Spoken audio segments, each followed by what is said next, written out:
Hello guys, welcome to my channel. আজকের ম্যাচটা দেখে মনে হলো বাংলাদেশের সাথে যেন পাকিস্তান এক ধরনের রিভেঞ্জ নিল। আগের ম্যাচে পাকিস্তানকে আমরা 114 রানে অল আউট করছি, আজকে তারা করে দিছে।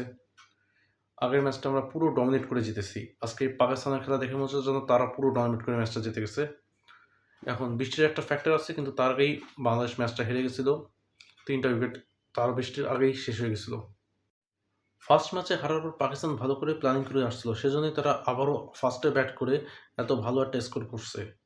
যখন 65-75-এর মতো রান হয়ে গেছে এবং কোনো উইকেট যায়নি, তখন বুঝতে পারছি আমি যে ম্যাচটা বাংলাদেশের হাতে থেকে চলে যাচ্ছে, তখন একটা উইকেট দরকার। কিন্তু উইকেট আরও অনেক পরে আসছে।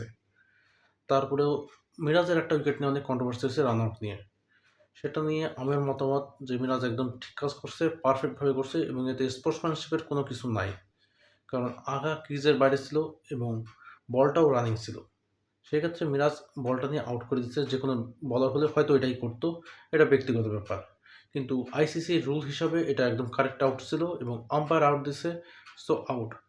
পাকিস্তানের একটা প্লেয়ার অনেক আগে, সম্ভবত 21 সালে না 22 সালের জন্য একটা ম্যাচ হয়েছিল, যেখানে সাকিব আল হাসানকে ভুল করে আউট দিয়ে দিছিল।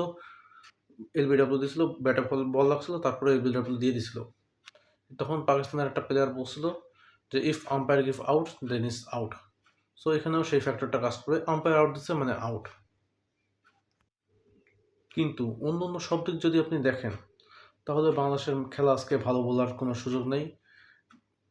এই আগার আউটের পরে অনেকগুলো উইকেট পড়ে গেছিলো, তারপর বাংলাদেশ অ্যাকচুয়ালি পাকিস্তানকে অল আউট করতে পারছে। কিন্তু যদি আপনি ব্যাটিংয়ের দিক থেকে দেখেন, তাহলে লিটন দাস পেতে কারো ব্যাটিং ভালো লাগেনি। লিটন দাসের 50 হয়নি, এই একটাই আফসোস থাকবে এই ম্যাচে। এই ম্যাচ দিয়ে আর অন্য কোনো চাওয়া পাওয়া ছিল না। অ্যাকচুয়ালি জিতলে তো আমাদের পজিটিভই হতো, র্যাঙ্কিংয়ে উপরে যেতাম। কিন্তু যখন দেখতেছি ম্যাচটা হেরে যাবে, তখন একটাই চাওয়া ছিল যে লিটন দাসের 50টা যেন হয়ে যায়। কিন্তু আনফর্চুনেটলি সেটাও হয়নি। এখন কি করা উচিত? এখন থার্ড ওয়ানডে যেটা আছে, সেটাতে কিছু না কিছু করে জিততেই হবে। এটাই এখন একমাত্র লক্ষ্য উচিত সব টিমের। পাকিস্তানের কাছে এখন একটা পয়েন্ট আছে এবং বাংলাদেশের কাছেও একটা পয়েন্ট আছে। সো দুইজনেই চাবে যে সিরিজটা জিততে, তাই তারা পুরো চেষ্টা করবে এবং আমাদেরও পুরো চেষ্টা করতে হবে।